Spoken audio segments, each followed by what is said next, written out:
In 1919, he hit 29 home runs and was sold to the New York Yankees. A three-run home run for Buckington. The Yankees now lead it by a score of 3-2. Bill Lee is now going over to a couple of the Yankees, and there they go again. Hits it to deep left. That might send the Yankees to the World Series. Varitek and A-Rod going at it. Roberts is going. Posada's throw. Roberts safe. And what can I say? Just tip my hat and call the Yankees my daddies. Welcome back to Fanbase, a deep dive into the greatest rivalry in sports, episode 63. I'm your solo host this week, John Senecal, and it is the time of the year we should be talking about baseball and spring training, but unfortunately the owners and the players are not in agreement as usual, and it tick, tick, tick goes on and on and on. And we should be looking at Twitter accounts of the trucks packing up and heading to spring training, but again, we are not. So we will leave that for another day. And hopefully we get some resolution here soon. Also, we are coming up on another anniversary, and the anniversary of this global pandemic we've been in. And depending how you look at it, we're coming up on about the 2-year anniversary of this global pandemic. And unless you've lived under a rock in these last 2 years, you have noticed that something has changed in an industry, and that's the sports card and collectibles industry.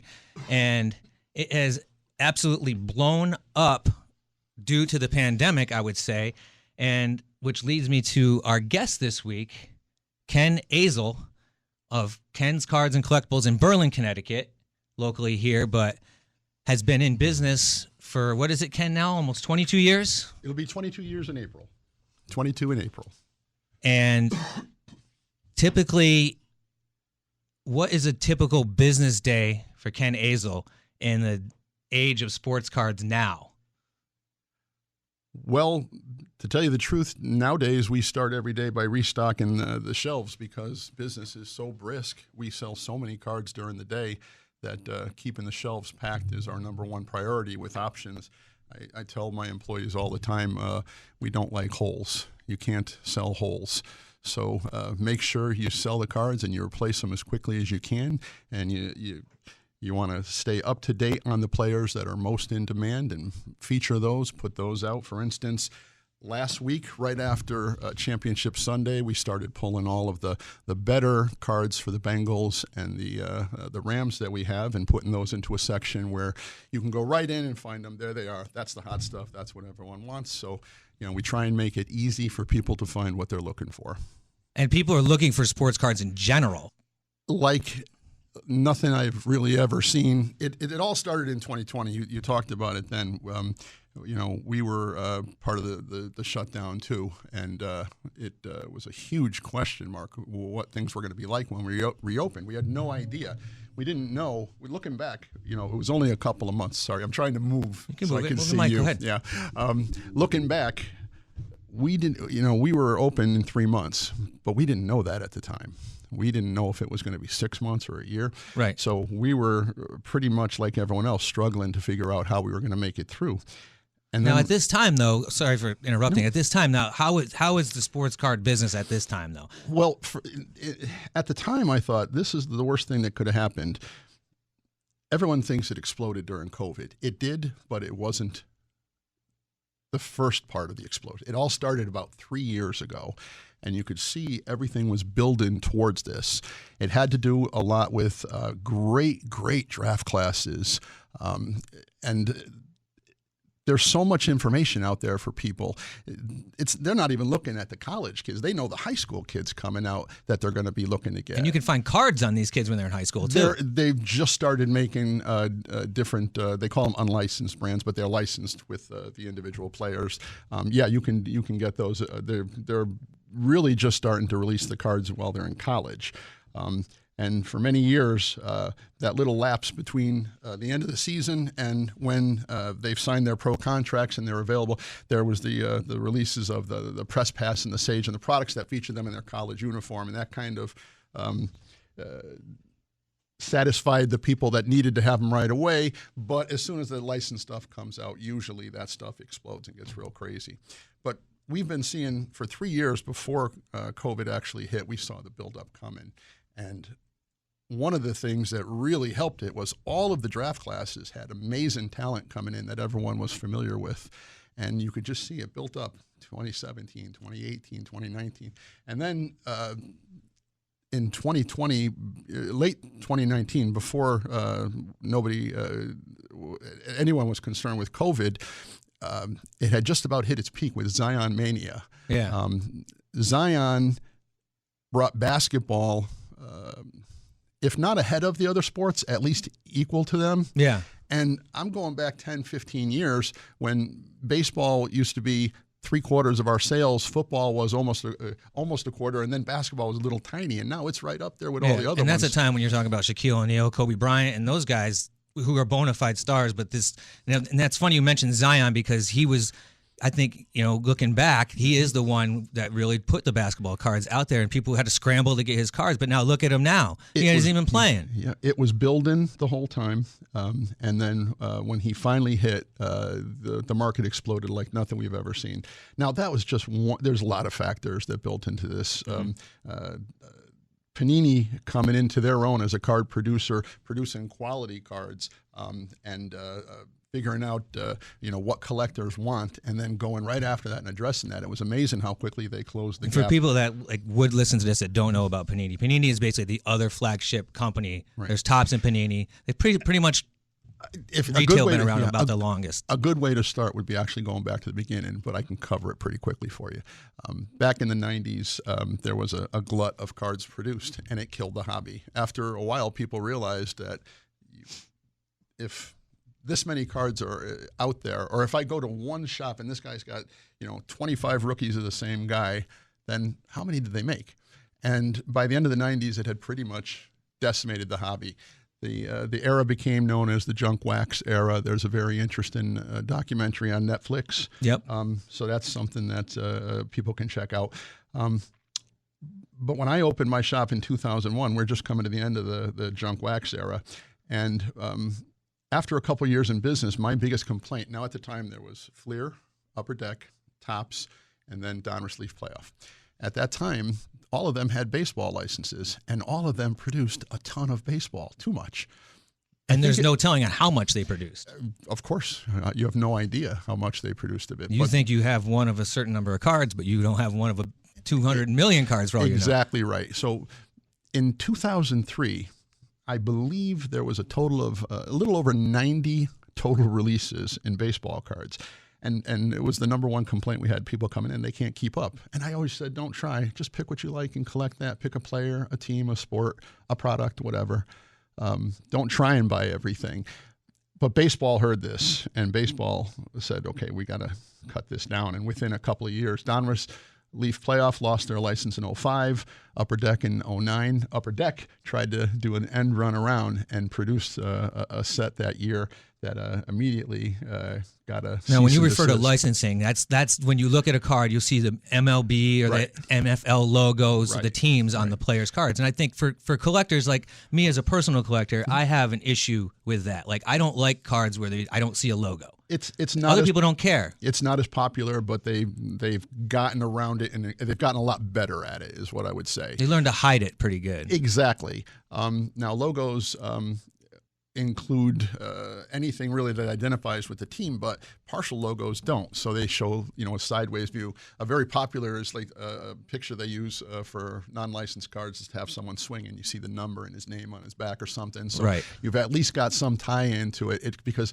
in the beginning when they were just airbrushing stuffed out, it looked like shit. Right. It was absolutely laughable. But that also limits you, too. Now, if you're a collector and you're collecting cards for the look, not just the price, you're not going to be getting as nice a card either. Right.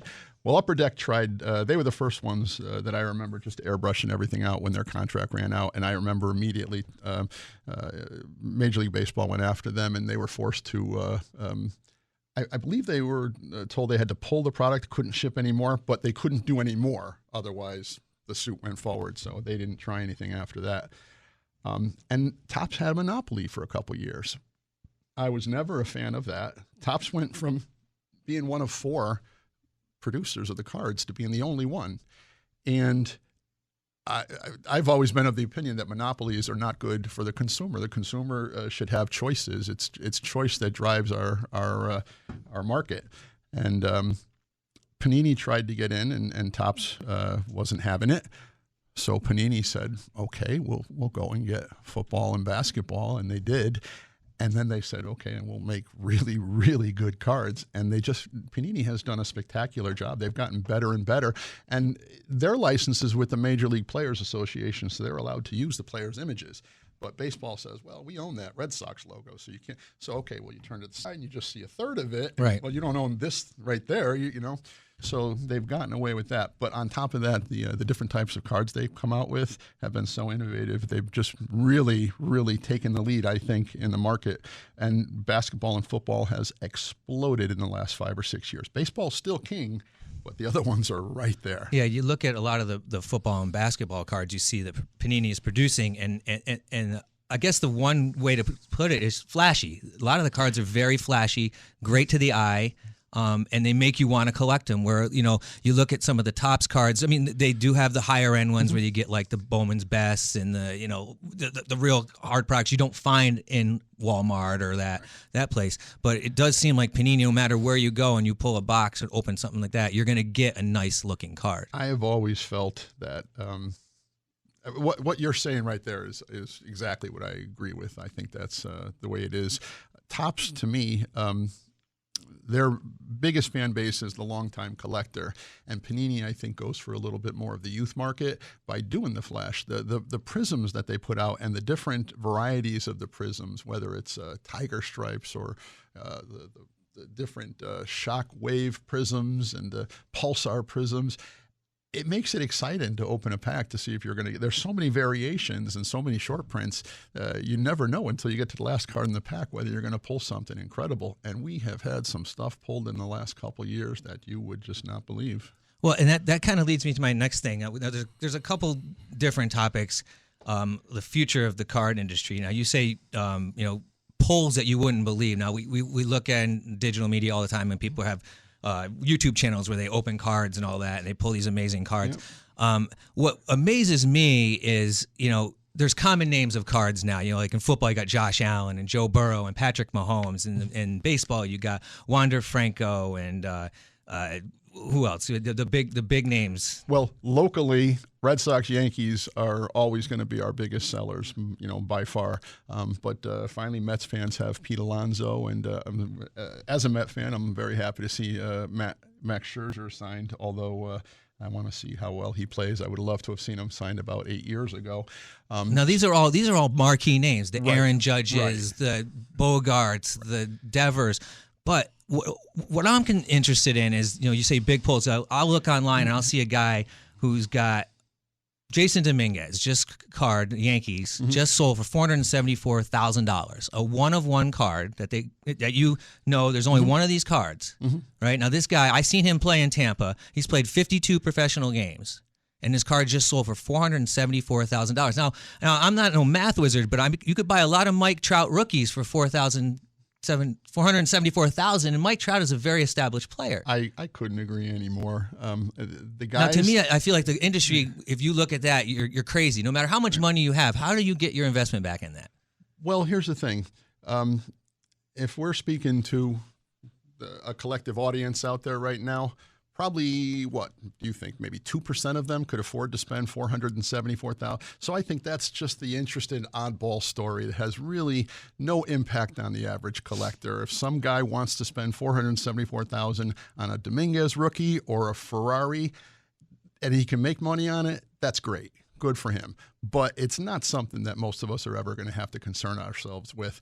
It's just like we just mentioned the NFT prices over the last couple of years, how those have gone crazy, and every time we don't even bat an eyeball when we hear that something went for $5 million. Right. So, is this guy going to make money at $474,000? Yeah. If Dominguez turns out to be a superstar, like a Mount Trout, maybe then he'll make money. But that's it's more of a status. It's going to take a long time to find out whether that happens. Look, Albert Pujols debuted in 2001, same year as Ken's cards.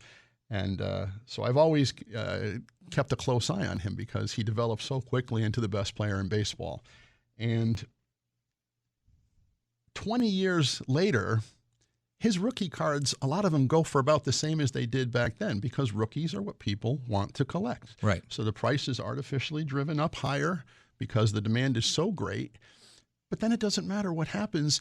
You can have an Albert Pujols type career where the guy is just going to have a red carpet laid out to the Hall of Fame. The guy, got through the steroid era and everything else, and I don't think any writer is going to say he's not a top 10 player of all time. But that's just the way it is nowadays. People want the rookie cards, but it doesn't mean if you have a Hall of Fame career, that rookie card is going to make you tons of money. You're going to make something on it. It's most likely going to go up in demand. But another great example was in Tim Duncan, who now, in my opinion, is a top 5 ball player of all time. And when his stuff came out, it was the hottest stuff in the hobby. And now, 20 years later, he's retired.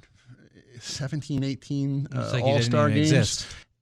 His rookie cards go for less now than they did in 98. I actually have that card. He's holding his jersey. It's like the Hoops card or something. That's his Topps rookie right there. But the stuff, it hasn't gone up. And that's because the market has decided there are enough of them out there that no matter how great he is, this is where it's going to go. Now, the hobby figured out about 5 to 10 years ago that grading the stuff, we can add a whole new level to our investment by calling it perfect. And that's why there's this huge push for grading, which there's a place for grading. I'm just not a huge fan of it.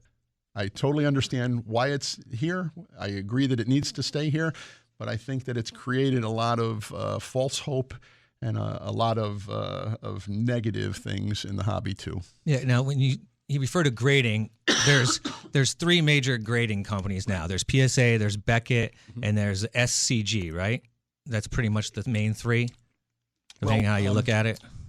When people ask us about it, we tell them PSA and BGS are the 2 to use. SGC is a distant 3rd, and then all the rest of them are distant 4th. Now, I'm not saying not to use them. I'm not saying they're bad. I'm just saying that they are a distant 4th. Most of them. Well, it's also your name in the industry. Many of them have sprung up in the last 2 years. During COVID, when they stopped taking cards to grade, of course other companies are going to pop up. They see an opportunity. So at least 3 or 4 grading companies. I don't know about you, but on my Facebook feed, I get these companies popping up all the time. All the time. Right. So time will tell if it's worth doing this company and spending $20 or waiting a year for PSA to get it back to you because their grade is worth more. Right. Now, and you say wait a year to get back, and that's what it's come to because the PSA, which is the flagship in it. And I don't think it's at a year anymore. No, but it's a while. I don't want to say anything that I'm not sure about. And there's all sorts of different tiers you can buy into, and they open things up and they close things up.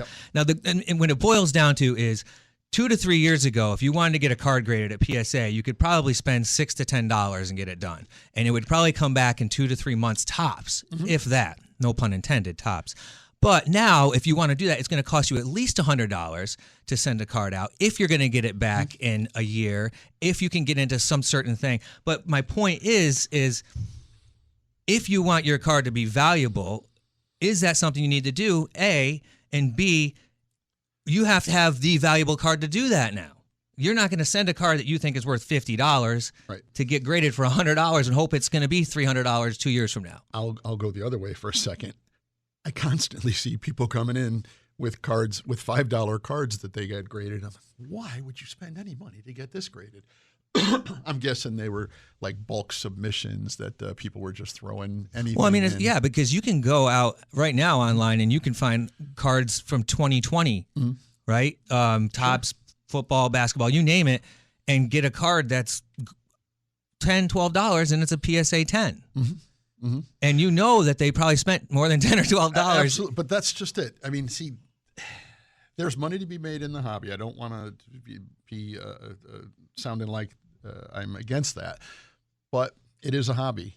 And just like any hobby, there are going to be people that are only in it for the money, doing it full time. Oh, absolutely. And if you have the money to invest in the right cards and you learn the hobby and you know which ones will go up, grading's a very good idea because it's actually foolish to sell some of your better rookie cards raw when you can draw an 8 or a 9 and triple the price or quadruple the price.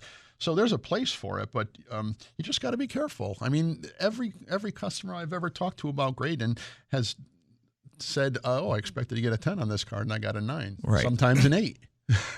So everyone thinks they're going to get a 10. Nobody sends in cards that they think aren't going to grade well, but then they get that card under their microscope, and all of a sudden those flaws start jumping out when you're looking at it magnified 32 times. Yeah, it's interesting all the criteria that goes into it. The one good thing that grading, I guess, does for you in a card is it kind of gives you an idea of what is out there. Like we talked about that earlier. There could be 2 million copies of a Wander Franco first Bowman out there, but you might only have one of 3,000 that are graded PSA 10. Like I said, I don't want to come off as sounding anti-grading because that is one of the great things about it is that you can go and check a population report and say, oh, wow, this guy wants to sell a 10 autograph here of Bobby Dahlbeck. Let's go see, and there's only 3 of them out there. That's a pretty good card to get. Okay, and that can influence your decision, and that's a nice resource to have. And that's part of the internet age of card collecting. When another good time that grading helped was when I first got online. I believe it was 1997, and I was not a store owner. I was a hobbyist at the time. And I joined several internet trade groups, and I was trading with people all over the world. And at the time, we had kind of a basic feedback system where you would just have all the people you dealt with, and they were references. You'd forward them to other people, and they would become your references to say, yeah, you can trade with this guy. You can send that card to England. He'll send you this one back. And graded cards were great because you weren't relying on people's descriptions of their card. No surprises. If you dealt with a graded card, you got this Michael Jordan 7 rookie. You didn't get a rookie that the guys thought would get a 7. Right. So in the early days of the internet, that was great. That was really nice. And at the time then, I was a member. You had to be a member of PSA at the time. It was, what was it? It was $100 a year. You got 4 certificates to get 4 cards graded for free, and then I think it was $10 a card after that. Right, no, far cry from what it is now. That's for sure. And you know what? The demand. If my business had a 1-year backup waiting list, I'd raise prices too. Oh, absolutely, absolutely. And you got to do it right. I mean, you're not just going to be plucking people off the street and in 20 minutes teaching them how to grade a card. Exactly. That's why autograph authentication is so important because. So many people want that piece of paper from one of the major houses, and they just weren't around years ago. I mean, if you bought autograph stuff in the 80s and the 70s, you went to card shows, a lot of times they'd have a Mickey Mantle there. Which was 99% fake, probably. Well, no. I'm talking about, Mickey Mantle appeared at many card shows. Absolutely. And you were able to get your I went to a stuff card show where Mickey Mantle appeared. In a couple of them in Hartford. The thought of that nowadays is insane to think of a star as big as that appearing at a local card show, but that's the way they did. And at the time, the promoters printed up their COAs and gave them to the people that bought them, and that was that. That was the promoter standing by their autograph. Of course, the person was dealing with Mickey Mantle in front of them, so they knew it was real. But those are, people are skeptical about those, and rightly so. Right. They should be skeptical about them. By the same token, just because they don't have a COA doesn't mean that it's not good. And now you have the option of submitting it to a JSA or a PSA or another authentication company to get it authenticated. And to sell merchandise nowadays that's autographed, that's what people want. Yeah, I've noticed that a lot. I've actually been buying more of the autographed Can I do a cards. PSA for collectors right now? Sure. All right. If you have a COA to one of your pieces, tape it to the back of the picture. Otherwise, 50-50, you're going to lose it. Yeah, mostly don't put it in the junk drawer because it's never coming out of that. I can't tell you how many people I've dealt with in the last 21 years who had great items and said, I just spent the last 2 months looking for the COA. I can't find it. Yeah. I see. In the future, tape it to the back. Yeah, that's not going to work. Yeah. Well, it's funny, you talked about, how the industry is changing as far as, the grading of the cards and the numbers of the cards. I've always kind of been skeptical about, how much cards are produced because I'm a child of the 80s and the 90s, and I got burned by that. But recently, the card industry really got shook up because Topps was going to go public, and they wound up getting backdoored, and Fanatics took them over. Good and bad, depending on how you look at it. They could be a monopoly. But from what I've read, Fanatics wants to kind of streamline the whole process and talk about what we had talked about, making sure how many cards are out there, and if it's authenticated, where the cards are, basically, the consumer, once that card is printed and the consumer gets that card, they know basically everywhere that card's been, how many are out there, and that stuff. And they want to cut out the whole, 7 or 8 layers of crap before a person gets a card. For you, who owns a card shop, can you kind of explain a little bit about how the process works, how you get cards from distributors and stuff? Can you do that? Well, we deal directly with the major ones, and then we have several wholesalers that we get our cards from. As far as Fanatics... Now, when you say directly, like you actually could get cards directly from Topps, certain products. We just got a delivery from Panini 2 days ago. And then when you say whosellers, these would be the same people that would like... Secondary market. They're the big companies. That drop for Walmarts and those people too? No, those kind will deal directly with the manufacturers. See, now we're already at 3 levels now. Yeah, there are national wholesalers that buy every kind of product and have them... but unfortunately, then you're dealing for someone you're more of an expert than I'll ever be in this business. Mm-hmm. If you were to tell me, if I was to go to buy something, say I bought it on eBay, a box of cards on eBay, 2021. How many layers you think that went through before I would get that? How many could it go through? It's tough to say. It's you don't want to just. Put them all in the same category there are honest guys and more dishonest guys. The fact of the matter is do you really want your box handled through that many layers? And here we are talking about how great it is to pull highly graded cards.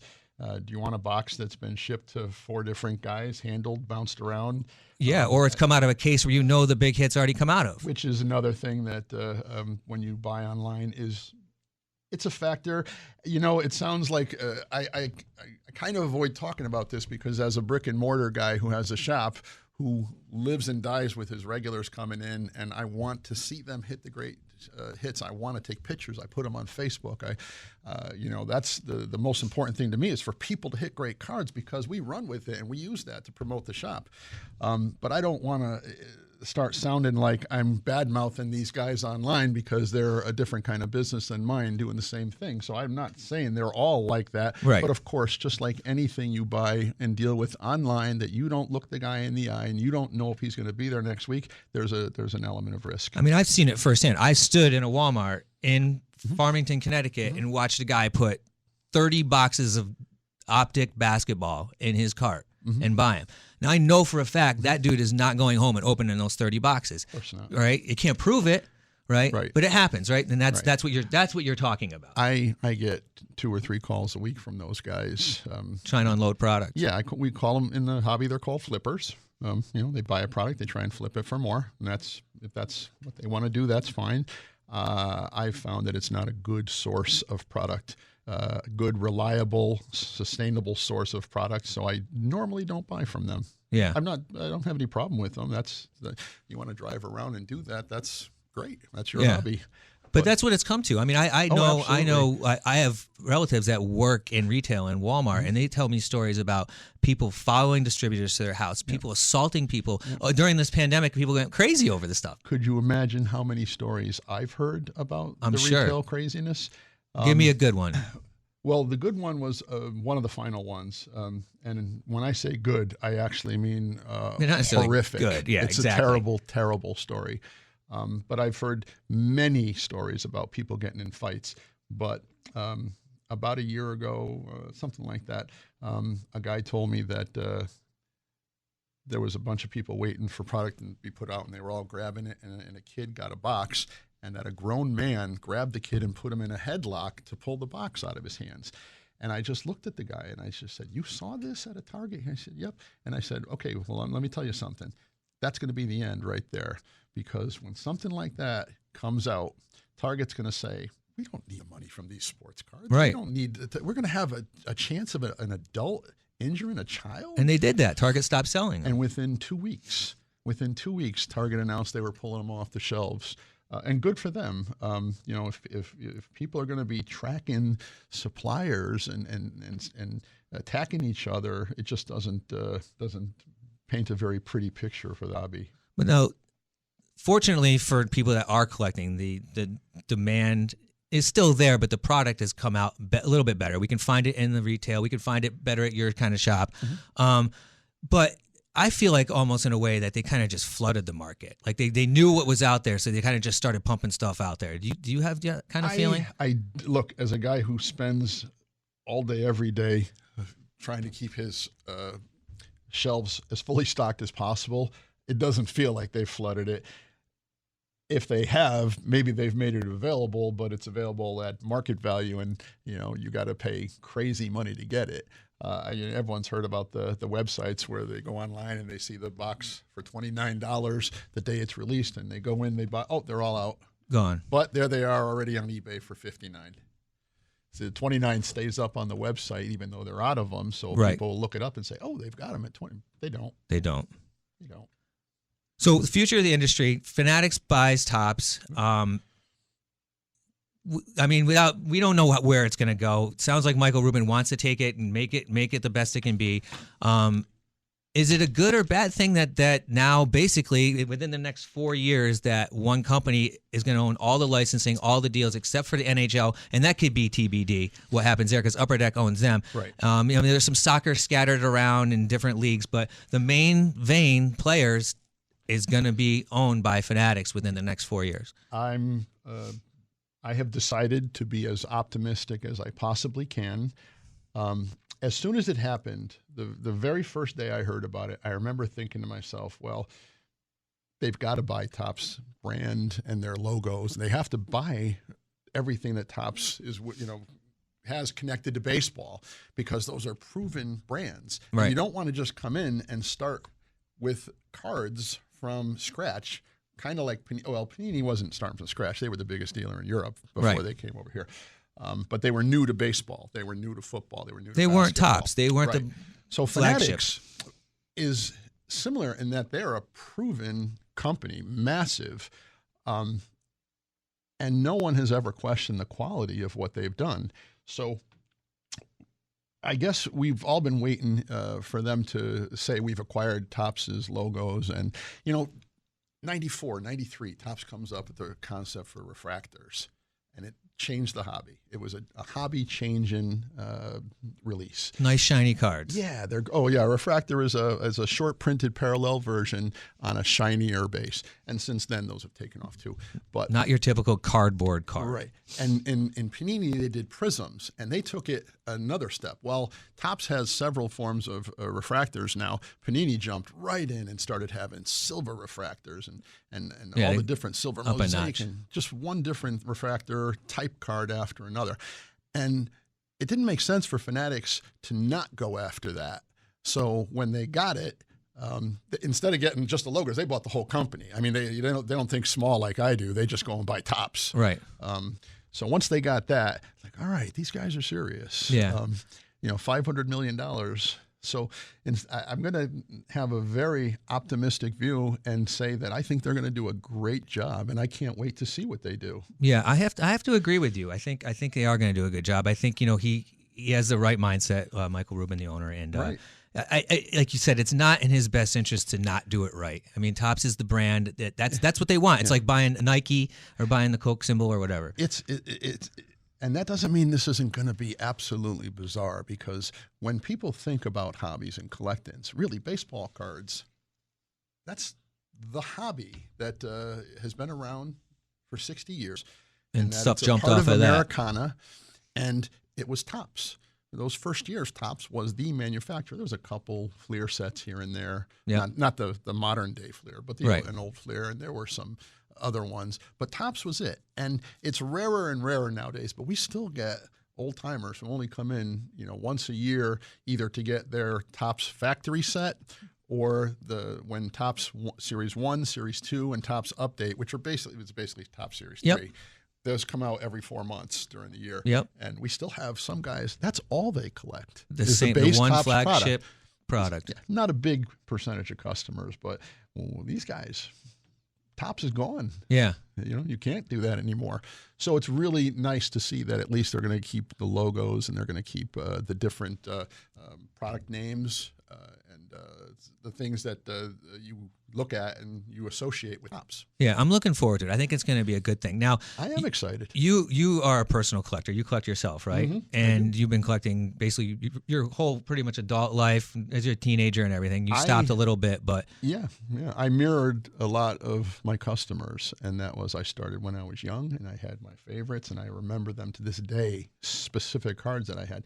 And I drifted away a little bit as I got older in my teenage years, and you have interests outside of cards. But then in my late 20s, early 30s, I came back, and it all started with UConn basketball. In 1990, I was 26 years old, and I was out on Martha's Vineyard with my then fiance, and I said, I want to get a Cliff Robinson rookie card. We passed a card shop. Yep. And I went in, and that was the first time I'd been in a card shop in 10 years at least. And I found my Cliff Robinson rookie. I brought it home. I still have it. And that got me back into the hobby right then and there. I started that was the switch. I started collecting UConn basketball players. And this was before Ray Allen even suited up. Right. So they were out there, and I started collecting them. Cliff Robinson brings you back into the hobby. Now, Yep. do you have a favorite card of yours that you've kept over the years or most valuable to you or like your flagship card? You're not going to believe it. What is it?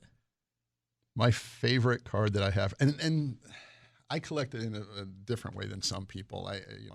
My favorite card I have right now is a piece of jacket that John Belushi wore as a Blues Brothers. Really? Yeah. And it's an actual card. It's like It's a memorabilia. card with a swatch, just like a game used relic. Yeah. It's a game. And that's the only one I have on my desk right now, aside from a Pat Tillman rookie card. Interesting. Yeah. And in your personal collection, you think, how many cards do you think you have? Oh, it's quantity, not quality. Yeah. For me. I mean, my UConn collection, I have a binder for each player. And a few years ago, they did an exhibit, and I contributed to that, and that was really wonderful to go up there and see the exhibit with all the former UConn players. They wanted any UConn player that had a card made. And so when it came to basketball, I had lots and lots of those.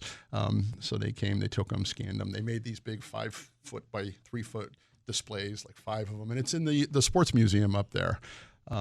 So it was cool to see some of those cards end up over there. So before we wrap up here, Wrap up. I cleared my whole day.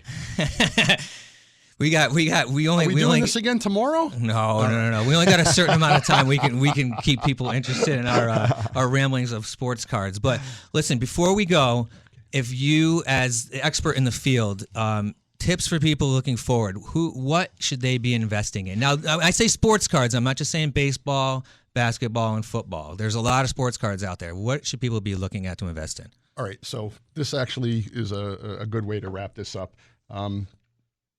For 20 years, people have been walking around my store and asking me that same question, what's a good investment? And for 20 years, I told them their 401k. This is a hobby. Buy what you love, buy what you enjoy. And if you can make any money at it, that's great. But if you don't buy the stuff that you care about, then chances are you're not going to be in it for the long term. Now, that was recently turned upside down on its head a couple years ago when, right after we opened after COVID, the first customer came in and told me that financial advisors online have been telling people to buy sports cards. My first thought is another COVID day drinker just walked into my shop. The guy's got to be drunk, and it's noon. But then in the next 2 weeks, 2 more customers said that to me. I went out searching, and there were guys advising people to do that. So, yep, there's money to be made if you know what you're doing. It's like the stock market, though. There's always guys who are going to know a little bit more, so you better be prepared to spend some time and money and educate yourself. But I'll never change from my original. Collect, and it's the same advice I gave the people that said, there's 93 releases. I don't want to collect baseball anymore. Collect what you love. Pick a player, a team, a sport, or a product, and just collect the ones that mean something to you. Yeah, it's good advice. So listen, we end the show usually on a nugget, and we were talking about valuable cards, and we talked about Topps, and we had talked about Topps, right? So Topps started in 1952, their main set, and that set had the Mickey Mantle card in it, and that is The Holy Grail. the holy grail of cards. There's the Honus Wagner card, but that's the old tobacco cards. But the main I just saw a half of a Honus Wagner Sold. card sell for $500,000. Insane, It was right? ripped in half. ripped in half. That's the tobacco card. So that is the most popular, most expensive card ever sold. I think $6.6 million is the Honus Wagner card. I But can't keep track of those the nowadays. Mickey Mantle card is the flagship card, right? 1952 Topps, and that sold last year for $5.2 million. Now that set was designed by Cy Berger at his kitchen table for Topps, right? So the interesting fact about that is, after all those cards were produced, they had a surplus of those cards. So they rode those cards off into the ocean off in New Jersey on a barge and dumped all the extra packs of cards into the ocean. First of some of many things dumped in the ocean over the years. Wow. But think about that. So now if you went to buy a pack of 1952 Topps, it costs about $15,000 to get a pack of that. If you could find one. If you could find one. Well, we know they're laying in the bottom of the ocean, or they've dissolved, or Nemo's grabbed them and taken off. So listen, Ken, thank you so much for coming on the pleasure. show. It was awesome having you. And again, sports cards is not you're not sticking them in your wheels of your bike anymore. It's big business. It's a fun business. If you want to, kids, feel free to. Yeah, it's Just fun. make sure it's the lower end ones. Don't pull them off your dad's shelf. No, definitely don't. And you can't put a graded card in your spokes, or you're gonna knock. Yeah, you're gonna fall over. that's a safety issue, I think. So don't forget to follow us on social media, Facebook at Fanbase Podcast, and YouTube, same handle. And don't forget to leave a like and subscribe on YouTube and Twitter, Podcast Fanbase. And until the next time, I'm John Senecal. He's Ken Asal, and this has been your latest episode of Fanbase, a deep dive into the greatest rivalry in sports. And we'll see you at the next one.